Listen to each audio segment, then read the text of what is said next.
France didn't enter World War I seeking victory. It entered seeking revenge. For a defeat it never forgot. And a wound that never healed. Have you ever wondered why World War I was so inevitable for France? It wasn't just about an assassination in Sarajevo. For France, the road to 1914 was paved with decades of humiliation, division, and an all-consuming desire for revenge.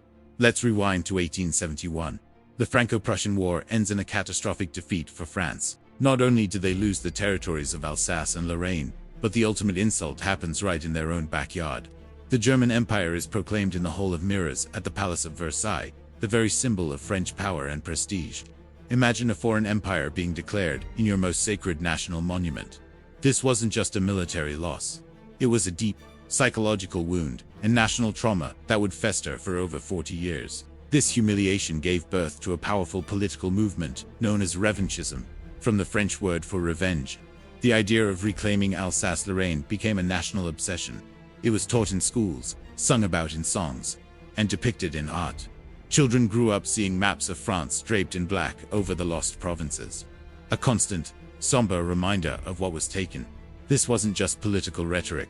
It was woven into the very fabric of French identity. The entire nation was conditioned to believe that another war with Germany wasn't just possible, but necessary to restore national honor. Every political decision, every diplomatic maneuver was viewed through the lens of this future conflict. The question wasn't if there would be another war, but when.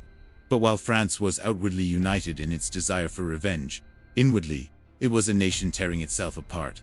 Nothing exposed these deep divisions more than the Dreyfus Affair in the late 1890s. Alfred Dreyfus, a Jewish army captain, was falsely accused of treason and spying for Germany.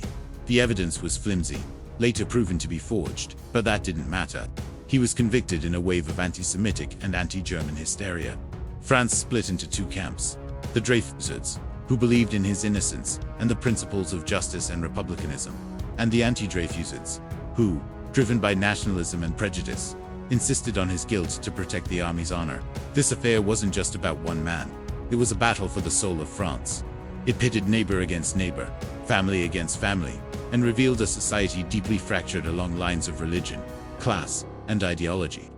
It showed a nation so paranoid and insecure that it was willing to sacrifice its own values on the altar of national pride.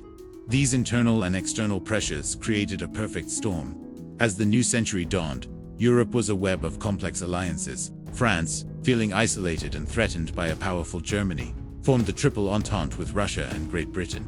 This alliance system was meant to create a balance of power, a kind of security pact, but in reality, it was a tripwire. An attack on one was an attack on all. For France, the alliance with Russia was particularly crucial.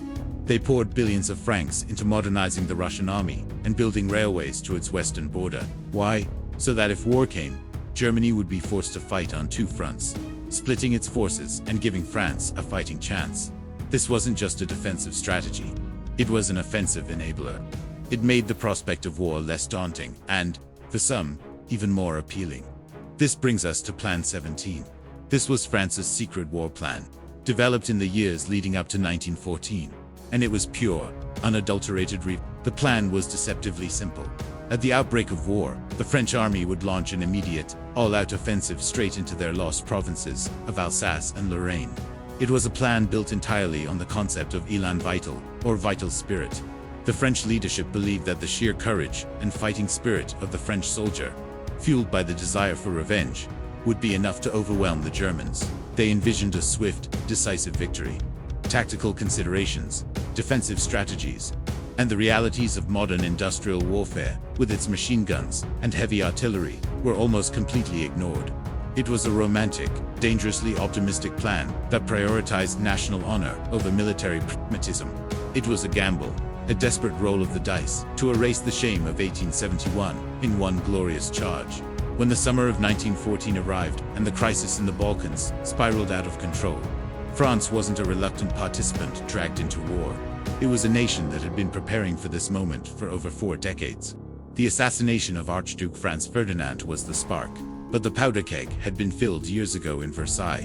When Germany declared war, there wasn't widespread panic in Paris. Instead, there was a sense of grim resolution, almost relief. The waiting was finally over. The government declared a sacred union, Putting aside all the bitter political and social divisions that had plagued the nation, the Dreyfusists and anti-Dreyfusists, socialists and conservatives, all rallied to the flag. The Prime Minister declared that in the coming war, France will be heroically defended by all its sons, whose sacred union will not be broken in the face of the enemy. The call to mobilize was met with patriotic fervor. The streets of Paris filled with cheering crowds singing La Marseillaise, the soldiers marching to the trains, in their bright red trousers and blue coats, were confident they would be home by Christmas. They launched Plan 17, charging headlong into Lorraine.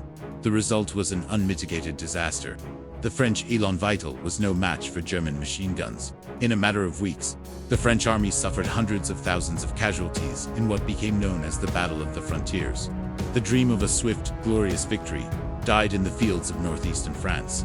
The war of movement they had fantasized about quickly bogged down into the horrific, static trench warfare that would define World War I. The obsession with offense and the desperate need to reclaim lost territory had blinded them to the brutal reality of modern combat. The very plan designed to heal the wound of 1871 only served to inflict a new, far more horrific one. So, was France ready for war, militarily and strategically? The answer is a resounding no. Their plan was flawed. Their understanding of warfare was outdated, and their leadership was blinded by obsession. But psychologically and emotionally, absolutely.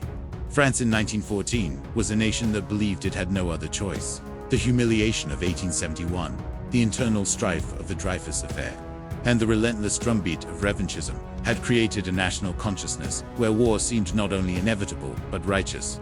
It was seen as a final, desperate act to restore honor, unify a divided nation, and reclaim its rightful place in Europe.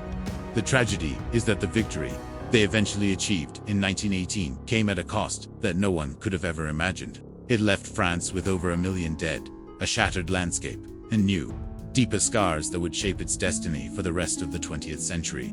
The wound of 1871 was finally avenged, but the price was a wound from which the nation would never fully recover. Thanks for watching. If you're interested in the complex stories that lead to major historical events, be sure to subscribe and hit that notification bell so you don't miss our next video. France won the war, but it never won peace.